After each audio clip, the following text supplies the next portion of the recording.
Well, I guess we're live. We lost Howie somehow. Somehow he was tweeting during the debate, so he had confirmed life as a couple hours ago. He has faded away, but nevertheless, we persist. Much like Elizabeth Warren, nevertheless, we persist in doing these Dem to Great recaps. We're off to a great start because I've been drinking because I had no choice. I'm joined with, of course, well, why don't we start with our special guest? We have a very special guest here. Shiz. It's been a long night, folks. Jess Mears from the Libertarian Party. What is your official title, Jess? Membership manager? Is that correct? I am the membership manager. All right. Are you going to have that job title by the time this airs, do you think? We'll see. Preview. I've had like a few different titles, so it changes rapidly. I more meant any title, like will you get fired? But we'll see. There's plenty of time to figure that out later. And also the host of Felony Friday, my compatriot in Liberty, John Odermatt. Hi. Well, he's given up already. I think he doesn't hear me. Odie, we're talking to you. Everyone's talking to you. And now he's gone. Two of us. Well, hey, Jess, how's it going? Hey, so can we talk about like the big takeaway moments, like the things that everybody's going to be talking about, what's going to end up on SNL? Okay. Moments. You know what? You took the most diligent notes and did the most diligent Snapchat filtering of the candidates all throughout the debate. So while we wait to find out if Howie is alive at all, and while we see if Odie comes back, why don't you just start talking about all these things? You have a lot in your mind. All right. I think so the moment between Bernie and Biden and Warren, when Warren was like, I'd like to thank President Obama, just kind of like throwing some complete shade at Biden. I think that moment is really going to be pretty prominent in the next few days, especially on SNL. When did Obama become like the scapegoat? That seems to have become a thing. Over the last few debates, where they will all throw shade on Biden in some weird way to transparently throw shade on, or they're throwing shade on Obama in order to sort of throw shade on Biden, with this sort of presumption that a lot of Democrats sort of know that they're against a lot of what Obama did. Is that what the weird undertone that I tend to get? There's hero worship for Barack Obama. Like he's completely in adoration of Obama. So the only way to attack Obama is via Biden, essentially. I don't think they want to attack Barack Obama. No, well, I don't really know what I'm saying. I'm trying to figure out these tech issues as well. Odie is back. My gosh. Oh, I have to make it. I might lose the record because I have to make him the host again. You have to make me a host. Yep. Hold on. Make host again, which I may or may not interrupt this recording. So we are talking about takeaway moments from this debate that are going to be prominent in media, that are going to be dominating the conversation in the next few days. What do you think they were? Yes, Jess has taken over as host of the show, which is fine because I don't want anything to do with it. This was a long night. What will the media be prominently be talking about office in the next couple of days? Same thing they always talk about: the impeachment of Donald Trump, and it's probably about it. Well, that was about the first 30 minutes of this. Can we just stop calling them debates now? Can we just finally give that term up? Because it's obviously not anything relating to. This is not the Soho Forum, my friends. These are not like real debates. How awesome would it be if Gene Epstein moderated one of these, though? That'd be amazing. Well, it's interesting to say that because like I know Buttigieg said it a couple of times, but I feel like a couple other candidates said it too, where they'll get their time to speak and say, all right, we got to calm down. We can't keep going after each other. And I feel like this was like the least contentious debate by far, at least from what I remember. I don't know. I don't really remember the other debates too well, but the only real contentious moment to me sort of came when Tulsi had her very short time to shine when she went off about foreign policy and basically took her moment to call out everyone from other Democratic candidates to Trump to CNN, the whole shebang. And kind of went, to me, she seemed like she was going after Warren the most because, to be honest, Warren is the front runner. Even if Biden is considered the national front runner still, I'm not even sure if that's true. But Warren definitely is in Iowa, and I think she is the legitimate front runner at the moment.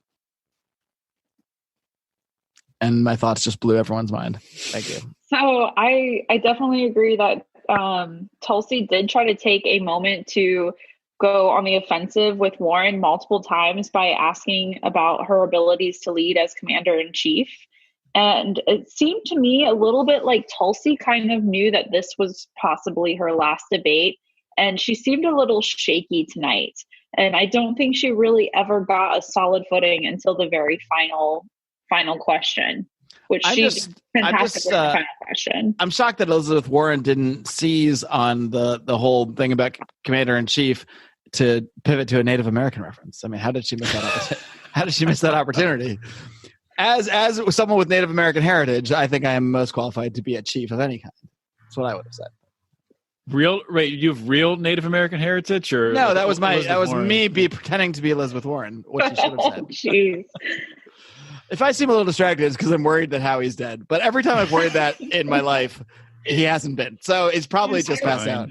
Actually, with you one time, and I was worried that Howie. This is what I wasn't worried that time because I definitely knew. He wasn't there. If you've ever hung out with Howie, you've been worried that he's dead. So if you've never worried if Howie's been dead, you've never even hung out with Howie one time, let alone are friends with him at all. The only time I've hung out with Howie, I worried if he was dead. See, it's just what I'm saying.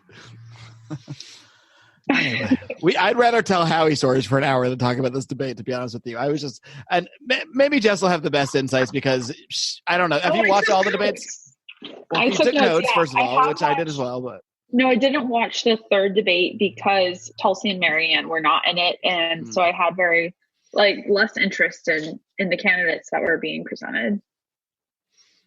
Yeah, it did really suck once again not having Marianne on stage. You know, just missing that whole vibe, that nothing energy. About energy, nothing about crystals. Yeah. That was very disappointing to me. It's a beautiful thing. Mm-hmm. Did you guys notice one thing I noticed, the new phrase that I'm just starting to hear now, some are using and some are not, when they talk about Medicare for all. Some of them now say Medicare for all who want it. And some, I think it's about half seem to accept that term, and the other half are like, no, that just who want it. That just means Medicare for the rich. That one kind. So half of them are essentially against private insurance existing at all, and half are just fine with some kind of amalgamation. There was a little debate on that, right? Between it's only Warren and Bernie that they want the mandatory government health care, right? I think everybody else. Maybe I'm wrong.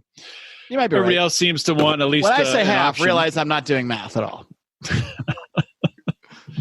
in any way, shape, or form. Well, one of the things we got to see in this debate on the Medicare for all discussion was the candidates kind of turn onto Warren. And that's where we were, a lot of analysts really weren't sure if Elizabeth Warren was the clear front runner prior to this debate. But I think coming out of it, it's very, very clear. Elizabeth Warren is right now the front runner. And so candidates were kind of attacking her between Joe Biden and Pete Buttigieg. They were really trying to get her to commit to, are you going to raise taxes on the middle class? And she really wouldn't say it. She said that taxes would go up on corporations. And of course, we know that taxes on corporations are just taxes on the poor and the middle class. And so taxes on everyone. So it raises the cost of consumables. And so they were really trying to pivot to get her to say that with her plans, taxes would go up. And really, it was just the more she talked, the more she was talking about spending money and spending money and spending money. It was just constant, free stuff coming out of her mouth the entire night. Yeah, she said this one thing, like you mentioned. She said basically, I think this might be when she was talking about healthcare. She said costs are going to go up for corporations and for rich people, but not for the middle class or the workers. Who does she think works for corporations? Who does she think uses the products of corporations? It's not like these people are just going to absorb those costs. The costs go somewhere, and who does it go to? It goes to the middle class and the workers and the people that it affects most at the ground level. And I often wonder this when I hear people like Elizabeth Warren talk, because she's clearly intelligent. She's clearly a smart person. Doesn't mean she's a wise person, but she is a smart person. And I wonder, do people like her actually believe what they're saying? Because to me, it seems so against any sort of normal logic, or for someone that's at least supposedly intelligent, that has achieved such high levels as she had as a Harvard professor or what have you. Can she actually believe the things that she is saying with this kind of disconnect, or is it just pure political propaganda? And she's it's hard for me to see her as a master manipulator. She didn't even seem to believe in her plans. She's just making promises right now because I don't know. She she wants to, and she thinks that's what's going to get her votes. And maybe it'll work for her. We'll see how things play out. Yeah, I mean, just like Jess was saying, I mean, it's obvious to anyone, obviously all libertarians listening out there understand that any taxes, corporations don't pay taxes, consumers pay taxes. And even to a farther extent, like it's like Elizabeth Warren and Bernie Sanders have some belief that, and Bernie will even say like, we're going to tax Wall Street speculation. Just to we're just going to tax this little piece here, and it's only going to affect these bastards that are making money. That's the worst Bernie I've heard of any of the Lions of Liberty hosts, but I still enjoyed it. Just so you know. Hey, I don't do this for the. It brought me joy. That's all that matters. But it's I don't. They can't be thinking this through. Like I don't. In a rational world, which we don't live in a rational world. They can't be logically thinking this through. So I don't know if they're just purely evil, or if they're so surrounded by people who are thinking the same thing and saying the same thing that they just never take that time to really venture to really try to understand what the policies would do and understand the unintended consequences of them. I don't know. It's kind of mind blowing when you really start to think about it. Can we take a time out to appreciate Odie's new hairstyle that I haven't seen in this manner? Is it new? Well, I don't know. It's usually a part, but now it's more of almost like a gelled back. I got it a little bit shorter this time. Right. Yeah. Between that and the Bernie impression, you're winning on style points tonight. I was going for the Rico look. Rico with the spiked hair that we saw the one time. That was a great moment. This is why you got to join the Lions of Liberty Pride, so you can get these video live streams. We'll release this to the actual public. This drunken Democratic debate recap probably on Thursday. But the Pride gets it live, and they get the video, and then you get to see these amazing hairstyles of the Lions of Liberty. Really. Can we talk about my Snapchat? Yes, I would prefer to only talk about your Snapchat for the rest of the show if we can. Okay, so during this debate, it was 3 hours. It felt like it was like 3 hours and 12 minutes. It was out of control. It was insane, and I was kind of just for some reason I got on Snapchat today. My friend sent me a Snapchat. And so I paid my taxes today, and I gave the government $7,000. You paid your taxes in October. Look at you. I know. I filed an extension, so I had to pay. And Good. I paid hold that money as long as you can. Yeah. Right. And so today was taxes were due, and so I paid my taxes. And since I had just opened up Snapchat, I thought I will tell my Snapchat friends that I paid my taxes, because it's kind of $7,000 is a lot of money to give the government at one time. And I didn't. It's a lot of money to do something I want to do with it, let alone give it to the government. I thought about all the vacations I could go on with that $7,000. Anyways, so I did a Snapchat, and then while I was on the debate, Snapchat was on my mind watching the debates, and so I did some Snapchat videos of the candidates. And she took notes. This is impressive. It was amazing. Can you play them through the Zoom chat? Is that possible? I wonder if I can share my screen. You can. There is a feature. Oh, okay. If there was ever a reason to be on our Patreon. Do you want me to pick my favorites? Yeah, do sure. You gotta do. Whatever keeps us from actually talking about the debate gets my support. But what about my copious notes, Mark? Oh my God, you are really impressive. Holy shit. I was my notes are 7 words, and the last 3 are kill me now. I took really good notes last time, but I was actually during this debate I was prepping to towel a shower, so I was working with some you start trying to say the word tile. Okay, tile? It sounded like you said prepping to towel a shower. I'm tile. You're going to line the shower with towels? What is this? Is this what the kids are doing nowadays? We can't afford tiles, so now we just use towels to make the shower. Eventually, I will use a towel.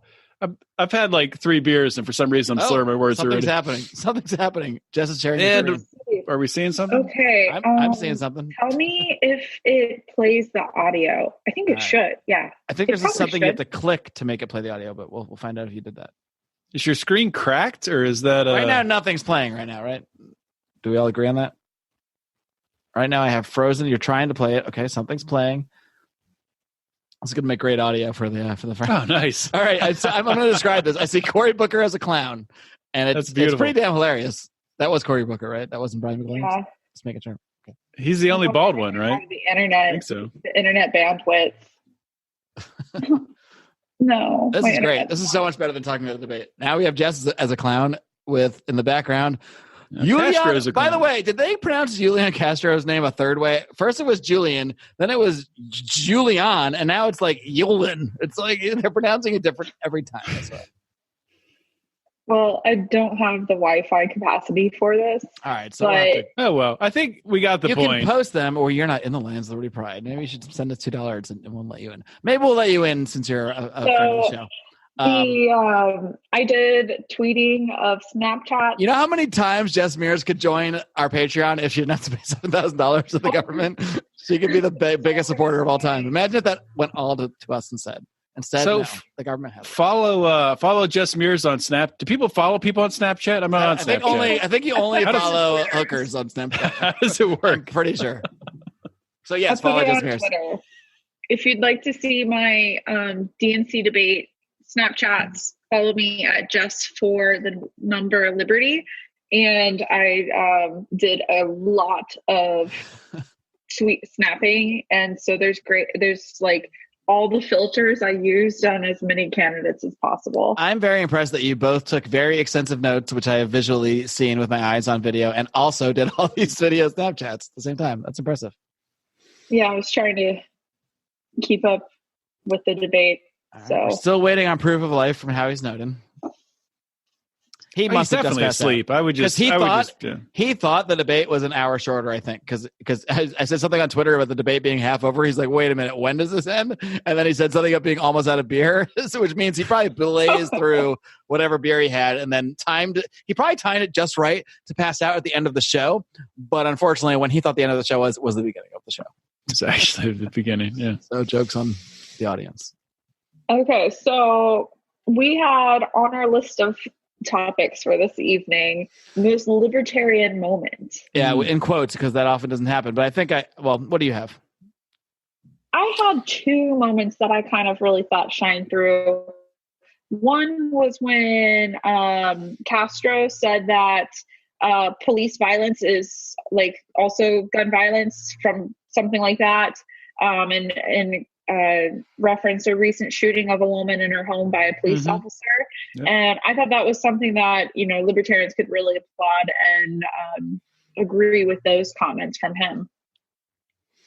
And also Tulsi Gabbard, when she was referencing automation and universal basic income, she said that humans receive, or the essence of what she was saying was that humans receive dignity from choice, from working, from being able to provide for themselves and have jobs and careers. And so that was kind of something that I think is a libertarian concept, is that dignity comes from your means of production. And so that was voiced by Tulsi.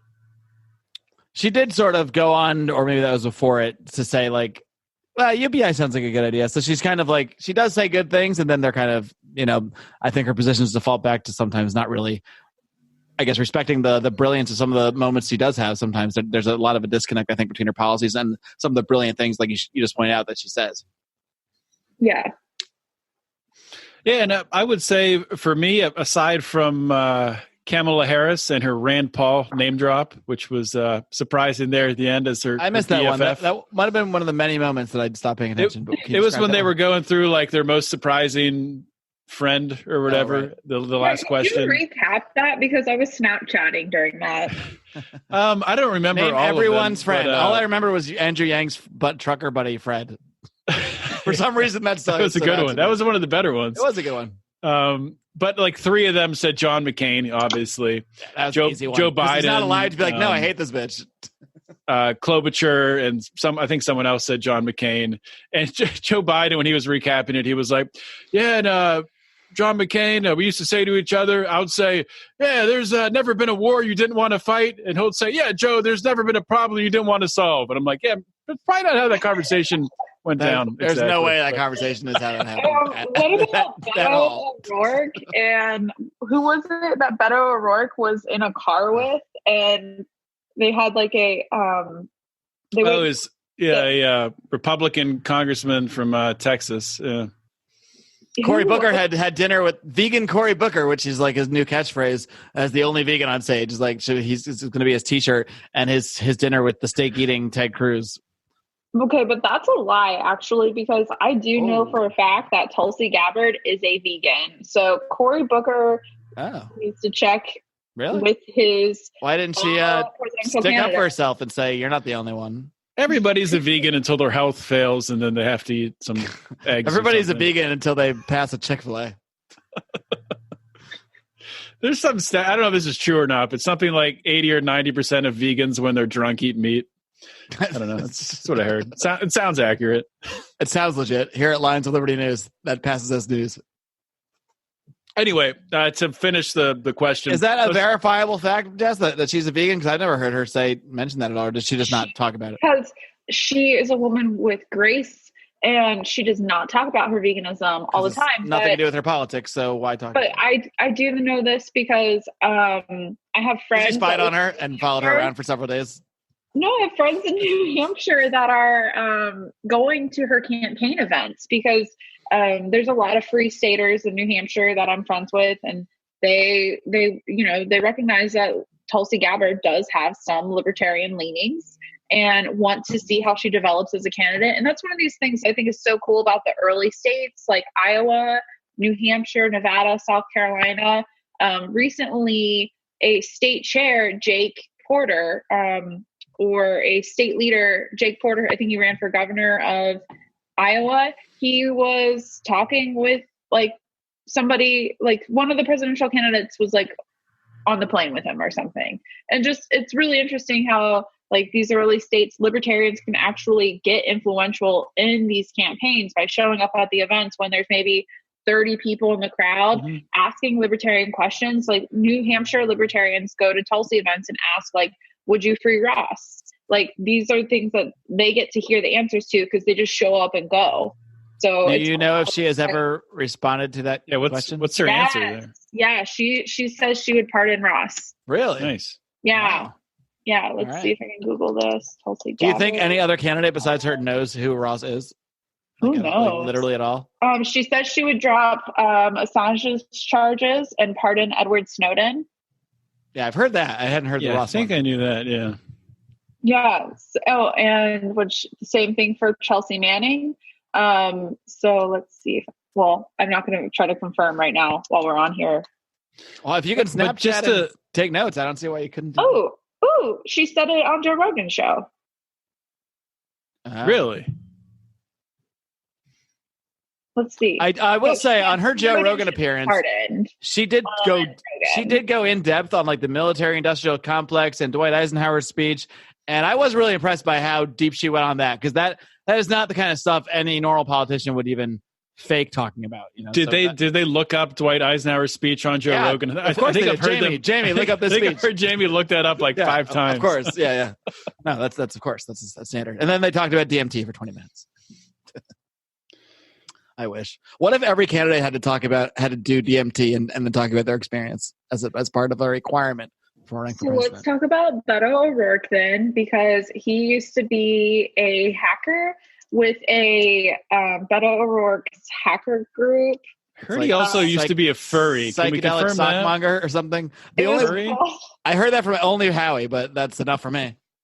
Okay, his hacking group was called Cult of the Dead Cow, and his handle was Psychedelic Warlord. There's no way Beto O'Rourke has not done. Then again, if you've done a ton of psychedelics, how could you ever, I don't know.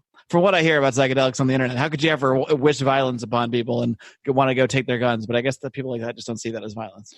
He's just not thinking it through. And I mean, just to go back to what Jess said about Castro, I think it was definitely the most libertarian moment of the debate. And it was like the best timing for it too. They're talking about gun confiscation and the hosts are pushing back on Beto. Other candidates are pushing back on Beto. I think it was Buttigieg and Beto going back and forth.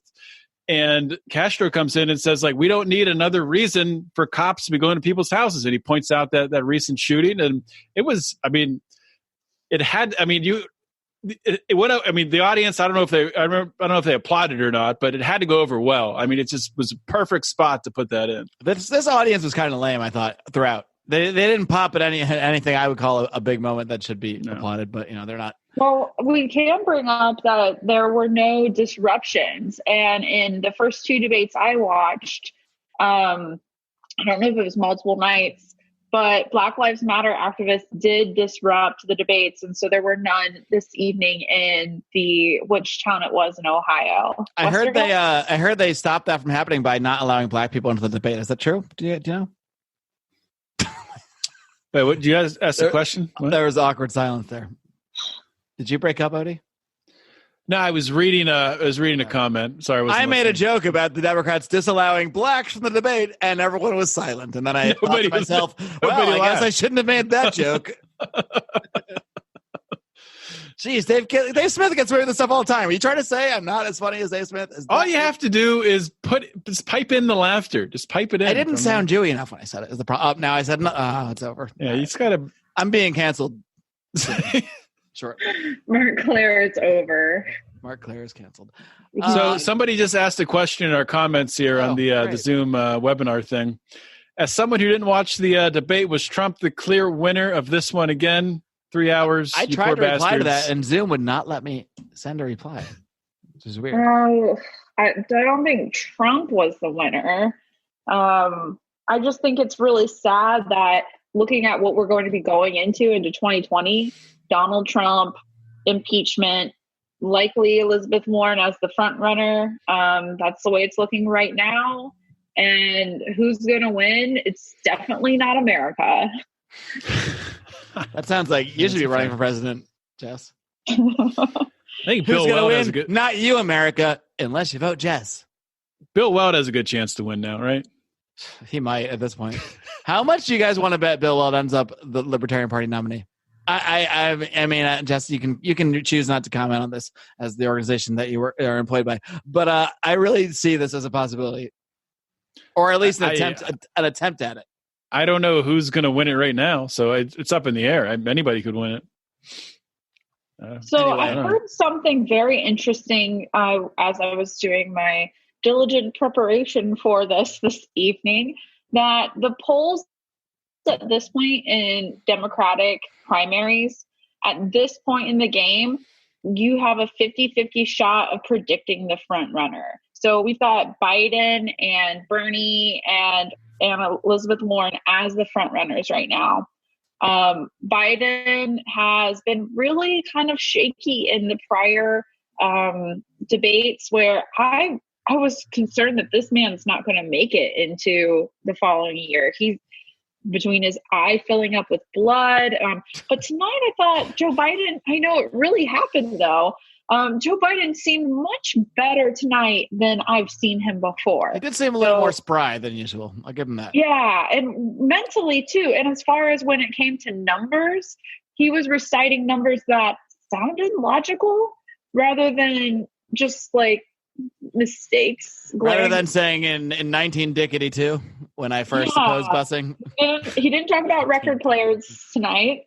So I do think that Biden ages himself sometimes too much, because he's like, back when we were voting for Supreme Court justices, I supported Ruth Bader Ginsburg. Like that was like 40 years ago. What is going on here? Did not mention these stats sometimes. So Bernie just came back from having a heart attack. He just lost his daughter-in-law, who died within the past week. Oh, so wow, I didn't know that.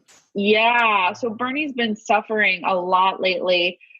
So I was kind of wanting to see if this was going to be like his final leap, his final lap. And he seemed to be his usual self. He was back to himself. Like, I don't think it was apparent that he had a heart attack.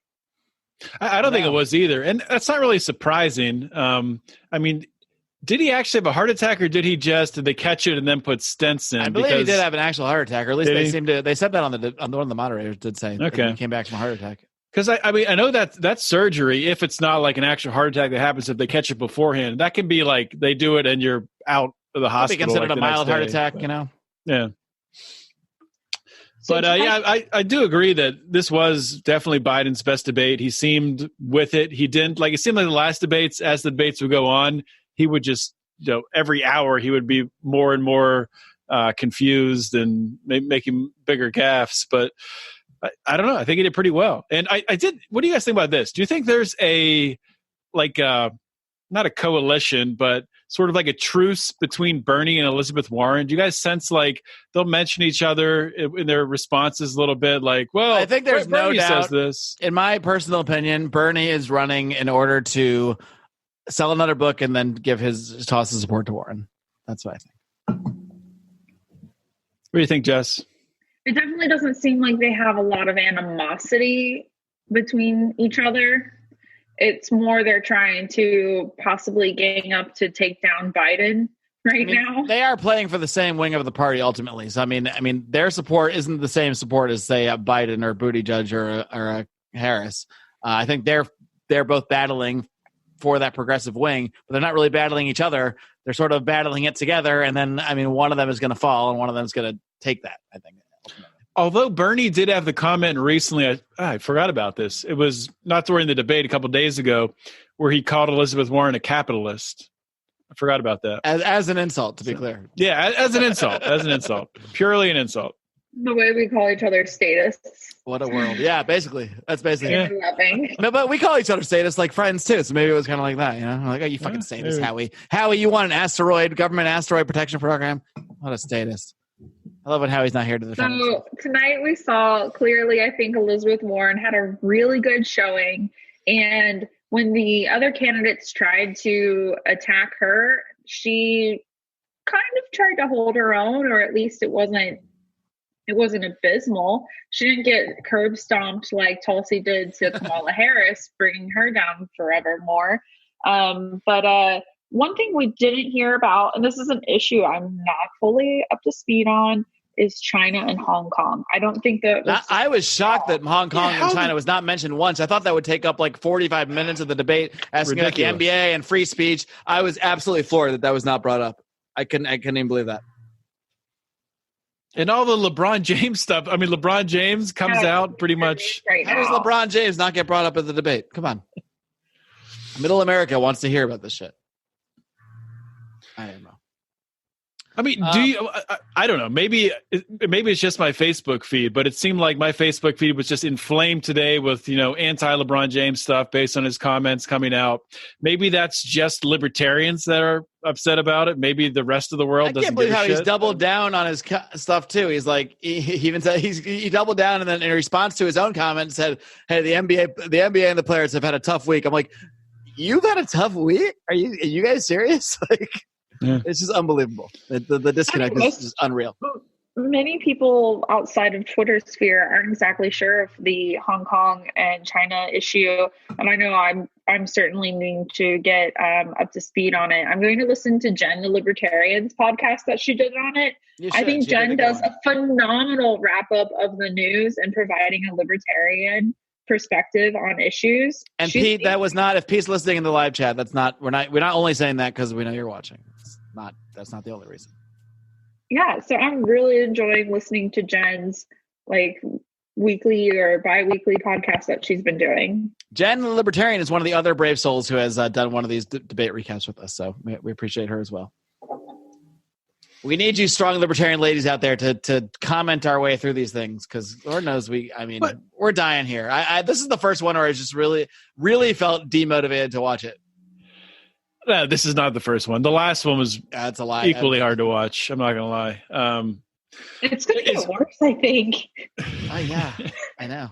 As some of our favorites are getting plucked off. Okay, so one of the things we had scheduled to talk about was candidates that are most likely not to make it to the next debate. I love Jess hosting the show, by the way. It's my favorite thing about it. I'm fine with it. I'm totally fine with it. No sarcasm. I'm taking a break. Co-producer badge. So the next debate is going to be November 20th.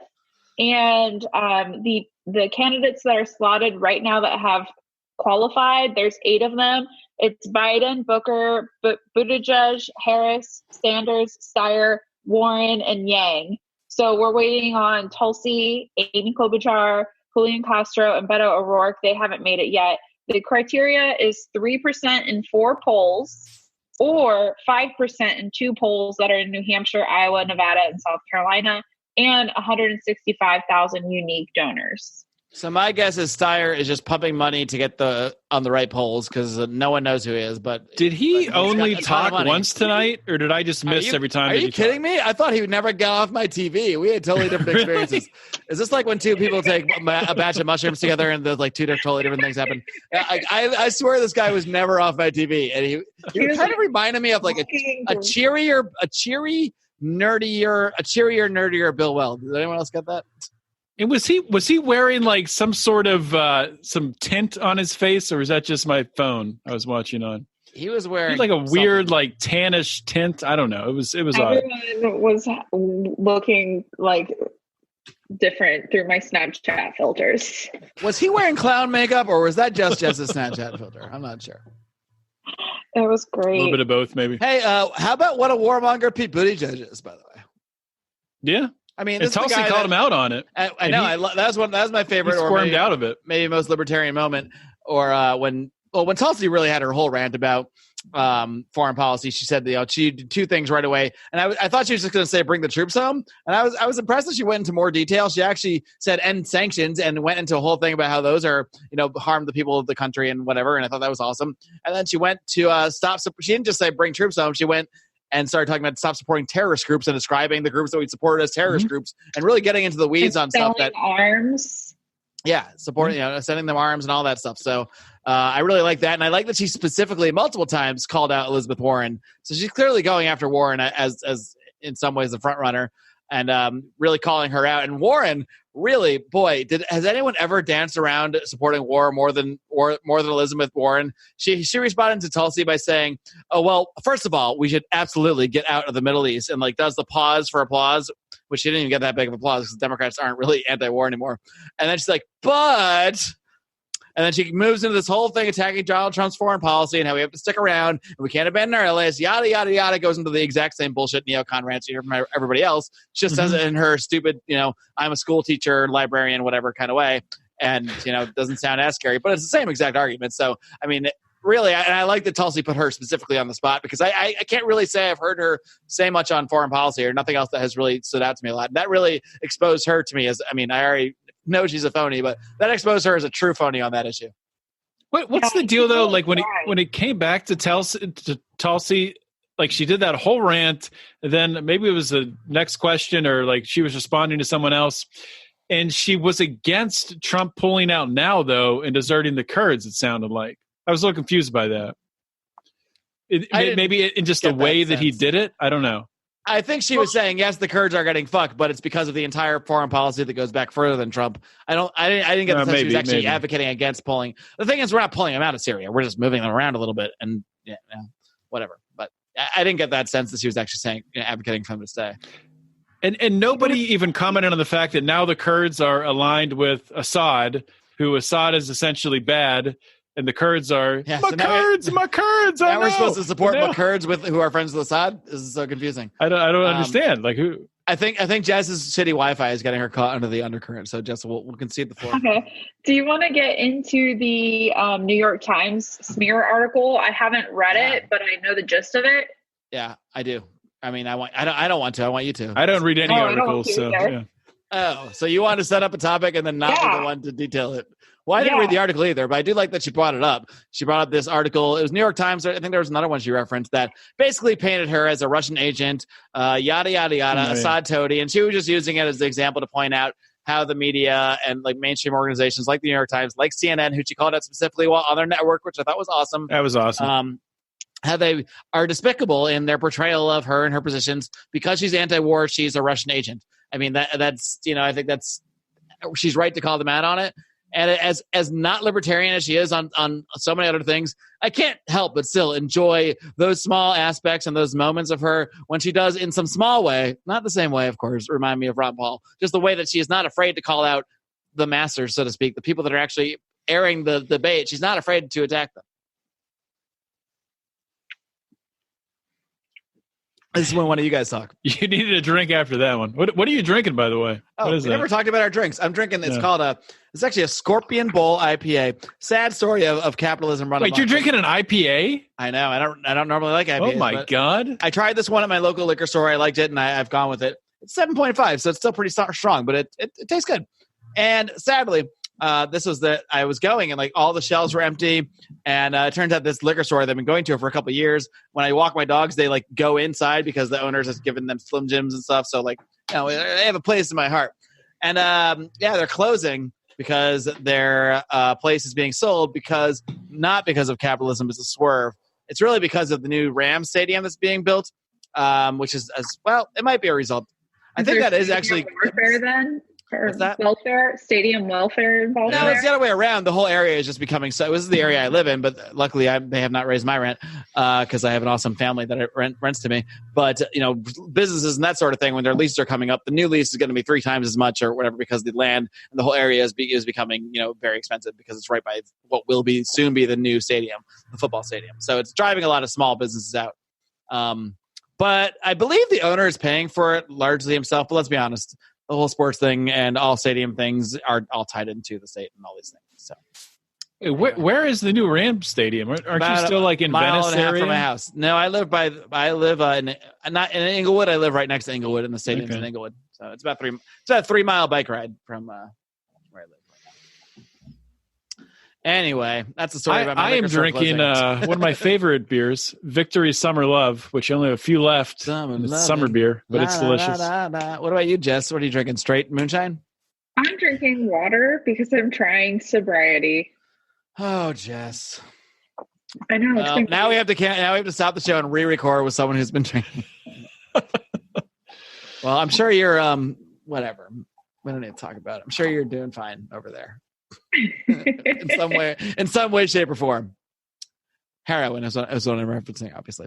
What about status moments? Let's go back to debate topics. The whole thing? The whole thing? Yeah, that's the problem with these.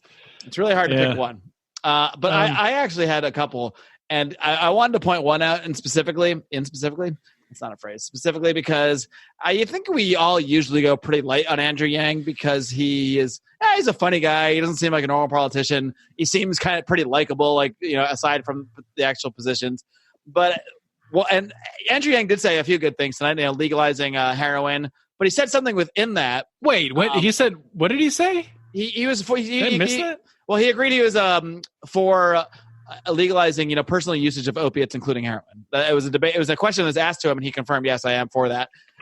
So they just outright asked him a question. Are you for legalizing heroin? It was based on a statement he had previously made about his support for legalizing, personal use of drugs, including opiates. So, I mean, I totally appreciate that part. But then he said something else as part of that. He said the opiate problem is capitalism run amok, and I was just like record scratch. I'm like, wait, what? I mean, the opium problem is not capitalism run amok. The opium problem is a combination of the banning of drugs, the war on drugs run amok, combined with the state controlling opiates and recommending higher prescriptions of opiates and that sort of thing. But that was just such a mischaracterization of the issue that it really I had to make note of it. Anything else? So when Kamala Harris said she would use an executive order to buy back guns, I was like, oh, most status moment, writing that one down. Here we go. Yeah. And she was like, I think I mixed her up with Elizabeth Warren, who was saying, like, who was it? Oh, she was saying, I work in the Obama administration, and I know what things we can do with Congress and what we can do by executive order. And let me tell you something. We're going to do a whole bunch by executive order. She didn't do the shitty dance moves or anything like I was, but the gist was there.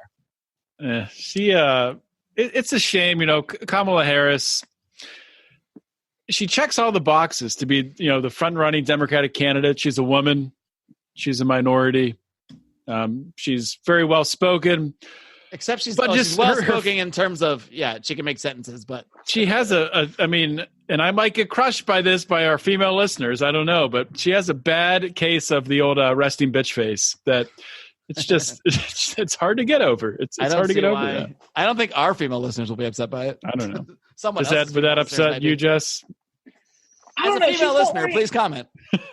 She's got the strong woman who can make a rant, but always flubs it. Like she could really, like if I were a She child, should be the front runner far yelled away, at me, and she's not at all. If Kamala Harris yelled at me and I was a little kid, I would pee my pants. But as an adult, I'm just like, I don't take her seriously, and I don't think anybody else does. She does sort of scold on the issues like she's scolding a child. That is, I think that's the accurate way to put it. So maybe children will be like, "Oh, okay, Kamala Harris, I get it," but children don't vote, and I feel like adults are just going to look at her, and the polls seem to indicate this because she's not doing that great in the polls. Are like, well, no, we can't take you seriously. I can't. I mean, so yeah, she should be the front runner. Honestly, if you just looked at the surface. But when you actually see her perform in a debate, she's so unpersuasive and so uncharismatic. And I before this whole thing started, I saw her as I thought she would be the candidate because it did seem like the media was behind her. And they probably still would like her to be. But the more I see of her, the more I think she just doesn't have what it takes to even, to make it that far. Let's talk about abortion. Sure. That always livens things up. So Kamala Harris's abortion answer was, for Democrats, I think, a very well-messaged response. And so I think she's going to get kudos from the pro-choice community on that one. Could you recap that response for the audience at home? That basically women should have the right to choose and nobody should take a woman's choice away. Isn't that what don't they all agree on that? That's what I was going to say. Yeah, but her response was very eloquent and I thought it came off really well.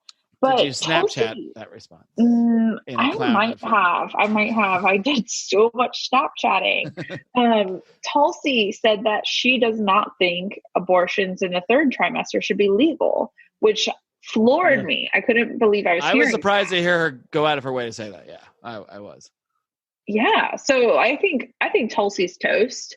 Like the Democrats are just going to destroy her, and they're so upset with her. Do you think most Democrats are in favor of third trimester abortion? I don't think they are.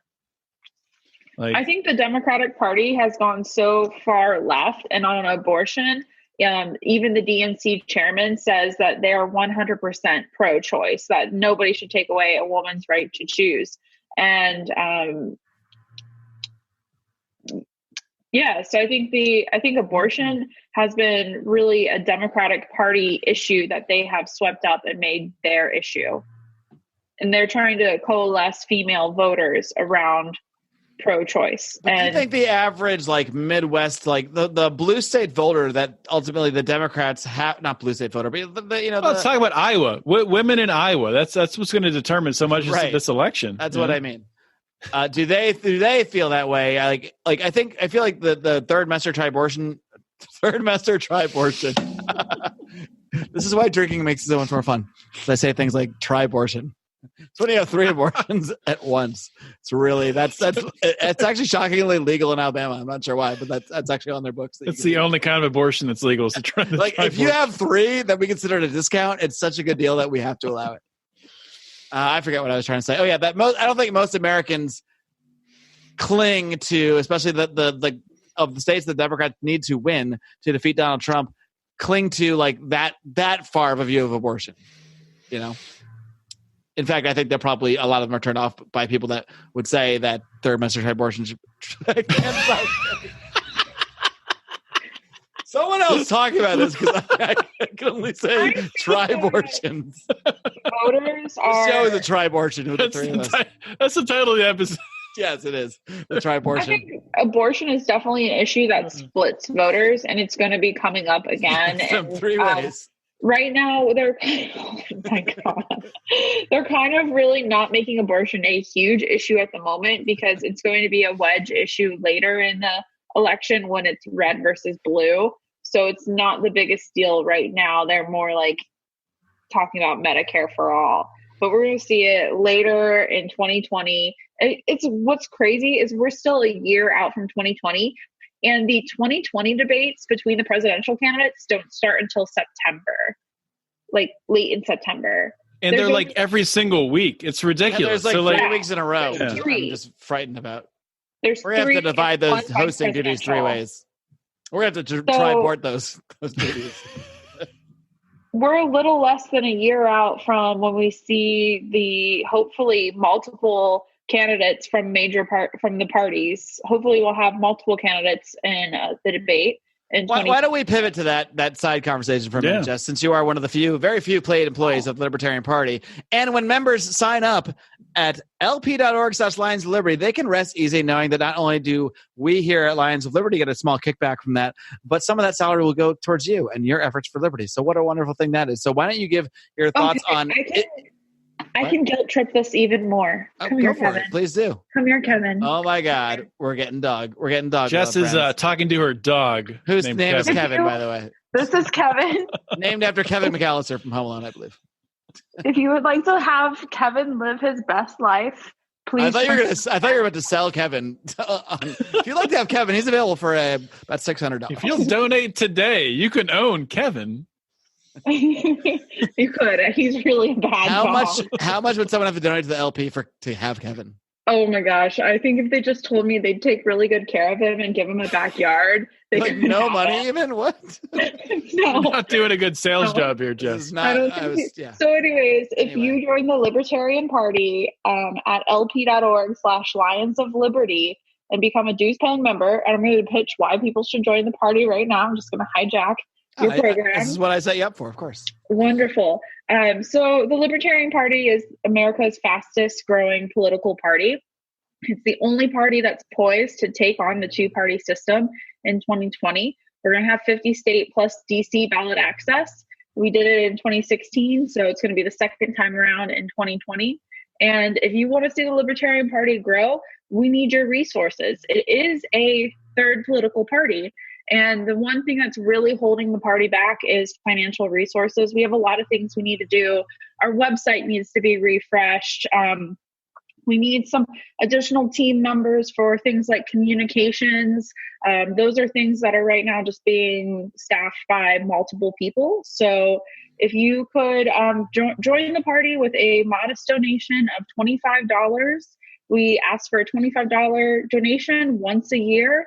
I first joined the Libertarian Party in 2008 because the state chair of my Libertarian Party of Ohio asked me to. And at that point in time, I was a college student and I said, dude, that's Chipotle visits 4 times. Like, I don't want to give $25. Understand how many burrito bowls I can get for this. Yeah. And it's just like, now it's only 3 Chipotle visits because of inflation. So, but anyways, like, just think about it. $25 isn't a whole lot out of your monthly budget. And I made it when I was in college, and I later on became a lifetime member of the party, donating $1,500 to become a member for life. But that was when I had some more means. So it's just if you want this party to continue, if you want it to grow, it does require an investment. Less than 1% of voters will ever donate to a political cause or candidate. So if you're out there and you haven't donated to the party, just realize there's so few people willing to donate to a political cause. And you have to realize, like, political causes are really underfunded, and it's really hard to raise money in politics. So know that it's difficult and that your funds are needed. And so that's all I'm going to say about that. And just to add a little bit more on top of that, like, for $25, you can probably, in a lot of states, I mean, I know last convention, the delegate slots weren't all filled. So you can join the party right now, join your state party, join your local LP to go to your state convention next year, get elected a delegate, come to the national convention, and you could be sitting there making decisions, decide who. You could be sitting right next to John Odermatt. Imagine that. He would be looking right up. Could sit right next to gel back hair. I mean, imagine this life. Right next to Mark Claire, his waving hair will be hitting you in the eyes. Literally in your eye. You might be picking it out of your eye. This could happen to you. This could be your life. It could happen. And we're all going to be there next year too, doing a live show from there probably. Everyone on this call will. I hope Howie will be, but he might not make it to any of the things that we're describing. You know, probably. More valuable than your time. And of course, I invite everyone to become a member, a basic member. It's a $25 a year annual donation, but more valuable than your financial contribution is your time and talent. So if you go on to lp.org/states and look up your state party, there's likely you might have a county affiliate or there may not be one in your county. And we really need help organizing in preparation for 2020. The best way you can help a person become a libertarian president. Okay. President's president? Yeah. Libertarian Candidate. The best way to get somebody to become the president as a libertarian is to have an organization, because we cannot afford at this time $1 million ad buys. Now, Gary Johnson's campaign was able to pull off some $1 million ad buys because there were major big donors. We'll see how things unfold for 2020. But we need to have more grassroots. Like, I know you guys were really inspired by the Ron Paul movement. And the Ron Paul movement was basically people holding cardboard signs in intersections and going to like rallies. And sharing videos on MySpace. That's what I did. And making videos on the internet. So I know there was like Ron Paul flicks and stuff like that. So I think we're going to see some really cool ways that we can do some grassroots campaigning in 2020. But the foundation for that starts like 5 days ago, or like 5 years ago, or just 5 hours ago. But the best time to start is now. Check and see if there's a libertarian organization in your county. And if not, see if you're interested in being a leader and being somebody who's going to build the infrastructure that's going to make somebody a president one day. And getting involved in political campaigns is actually a lot of fun and really rewarding and very challenging. So it teaches you so many different leadership skills. And you can really apply your knowledge and what you're interested in doing into some campaigning. And also, libertarians campaign after party better than anybody else. That's a fact.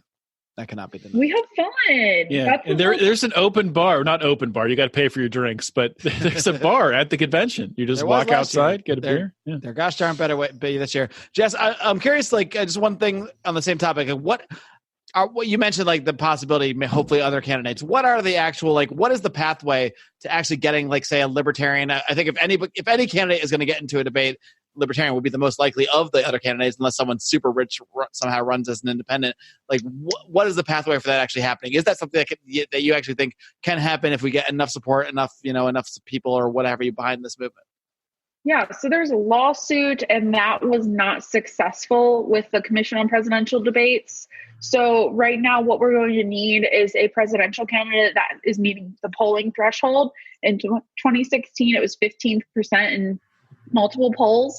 That's really, really high, really high. So we need somebody that is, before our national convention, getting name recognition out there in the public and telling people, here's the main thing you need to know about polling and getting onto the debate stage is the message needs to be spread that when somebody gets a phone call, a phone poll, they need to say, Ron Paul 2020. I'm voting for the libertarian. And if the libertarian is not an option, they need to ask that polling person, I need your contact information, and they need to report it to the party and say, this polling agency called me on this day and did not offer the Libertarian Party as a poll, because we need to be watchdogs over these agencies, because they're definitely not going to want us on the debate stage. So we have to be as vigilant as possible. So spread the word that if you get polled, say you're voting for the Libertarian, or if they won't give you that option, take their information, and we're all going to be Karens and talk to the manager. All right, one last plug. If you do decide to join the Libertarian Party, I'm not saying you should, but I'm saying you might want to. lp.org/Lions of Liberty. Help your favorite libertarian podcast while you're at it. We have a lot of other random topics that I brought up, but I'm feeling like it's about time where we just sort of give our final thoughts on the whole matter. Do you guys agree with that? Sure. I mean, you guys are 3 hours in the future, so I mean, you guys, it's a lot later for you than me. But my final thoughts are that, sadly, well, okay. I think this is actually Tulsi's not her best performance, but maybe I really did enjoy the one moment where she was strongly going after Buttigieg and then Warren, who I think she sees as her biggest competition on specifically the anti-war issue. And I like that. To me, it seemed very obvious to at least anyone who's truly anti-war that moment of calling them out made it very transparent that they're both total phonies. I mean, Buttigieg as well, but they both tried to say, well, I'd love to be anti-war, and then they go into the same classic arguments, and I think Buttigieg and Warren both, to me, came across as very fake. and that would have never come out if not for Tulsi being there, because she was the only one that was ever going to call people like that out on it. So I appreciate of her being there. I do feel like it might be her last debate. I don't want it to be. What do you think about her threat to boycott the debate? Odie, do you have comments on that?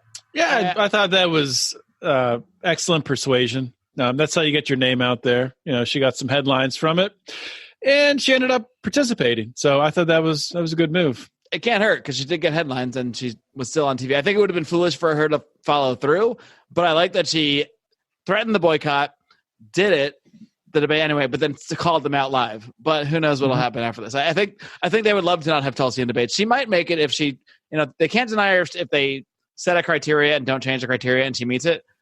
They can, but I think she could meet it, but I think she is sadly one of the ones maybe not as likely to meet the next criteria. But I hope I'm wrong. Jess, final thoughts on Democratic debates in general. I was glad.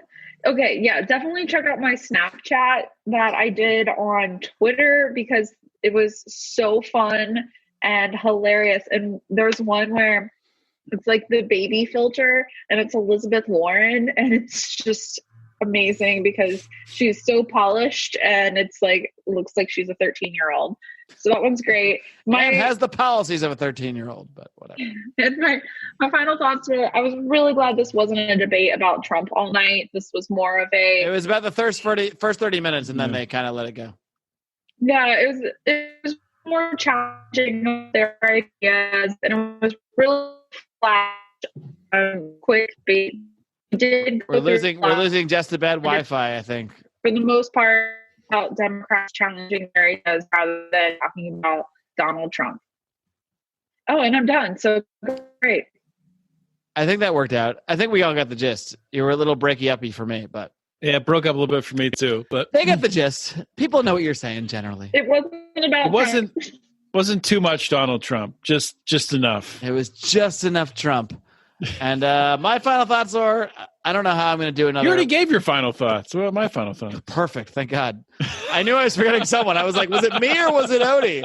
I guess it was Odie. Here, go ahead. Even better. I mean, my final thoughts, I'm just glad that we're past another one of these debates and another one off the list. I can't imagine another debate with the same amount of participants. I pray to God that a few don't make it. Hopefully Tulsi is one that does make it, but I don't know. I'm not going to hold my breath on that.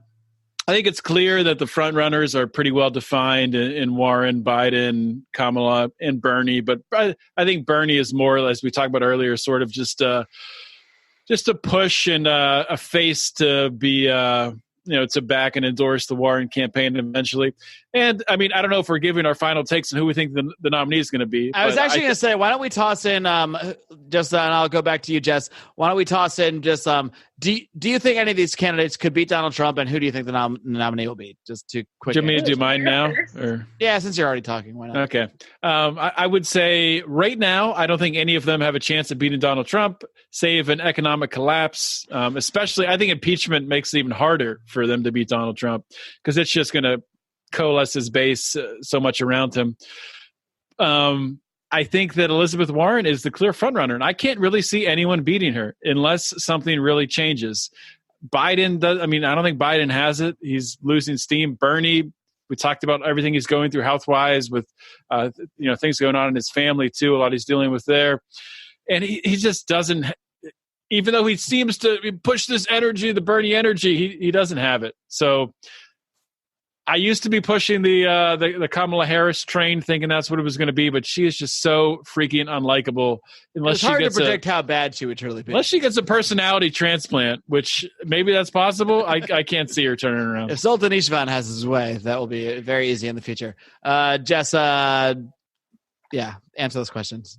I am going to amend my prior prediction that I have been sticking to from 2017 that Michelle Obama becomes the president. Are you finally letting this go?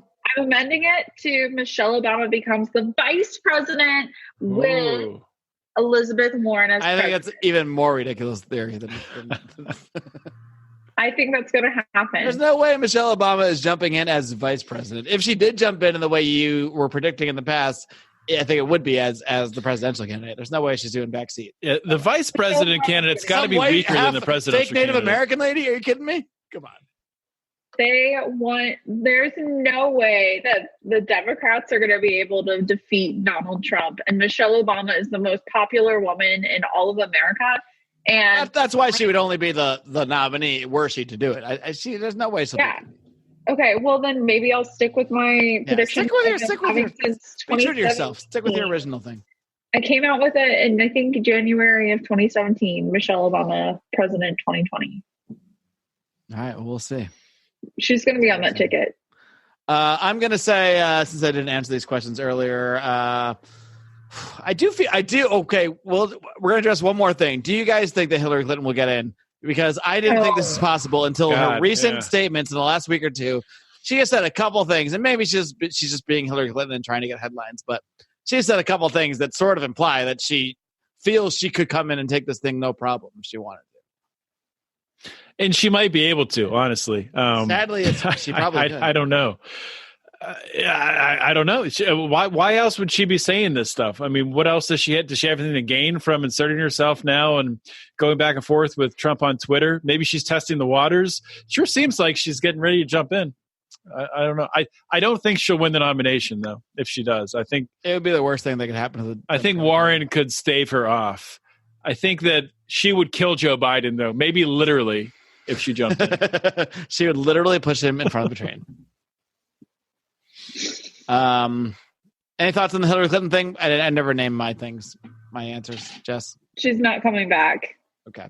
I'm going to say, I like the very, very quick answer. I'm going to say, as of now, I would have to still say Elizabeth. I'm going to agree with Odie and say Elizabeth Warren is the clear front runner. I think Biden's done. I mean, I do think he had his best night, but I think long term, he still is Joe Biden. He's the same Joe Biden who's run for president 4 times. He's the same Joe Biden that's going to go back to having a bunch of gaffes. He's the same Joe Biden that has the Hunter Thompson as his son, Hunter Biden as his son. And I just don't see him lasting at the end of the day. I do feel like Elizabeth Warren has a good chance of winning Iowa, and the Democratic candidate always wins Iowa. So at this moment, I feel she's the most likely, but none of them have a chance to beat Trump. None of this current crop. Something crazy would have to happen, perhaps a huge economic crash or something of that nature. But under the current conditions, I don't see Trump losing. I just don't see it as possible. Will Trump be impeached? Possibly by the House, but he won't be removed as president. He probably will be impeached by the House, but definitely not by the Senate. Yeah, there's no way he gets impeached into the way that he won't get removed. He will not get removed from office. No, absolutely not. Anyway, I've had enough. Have you guys? It's bedtime. It's bedtime. All right. It's late. Thank you guys all. If you're hearing this on Thursday on the main lines Liberty feed, you're silly because you could be hearing it earlier. You could be hearing it just after the debates by joining our Patreon at patreon.com/lionsliberty. For as little as $2 now, only $2 a month, you can see these live streams of these debates in our Facebook group and etc. and on the Zoom calls. So anybody that joins at $2 doesn't get all of the bonus content, but you do get to see the live streams. And to me, that's worth $2 to see Jess play her Snapchats back. I mean, that was $2 alone would be worth it. But yeah, we will continue to do these. We committed to doing a recap of every Democratic debate, and I guess we'll do all those 3 presidential debates in a row. Why? So you don't have to, because we love you, and we're glad that you're here, and glad that you've supported us for all these years, and glad that you're going to join the LP through our link at lp.org/lionsliberty. Guys, my voice is literally dying, so I'm going to end the show. Thank you guys for coming on. Thank you, Jess Mears. Thank you, Odie. We'll see you. Bye. See ya. Bye.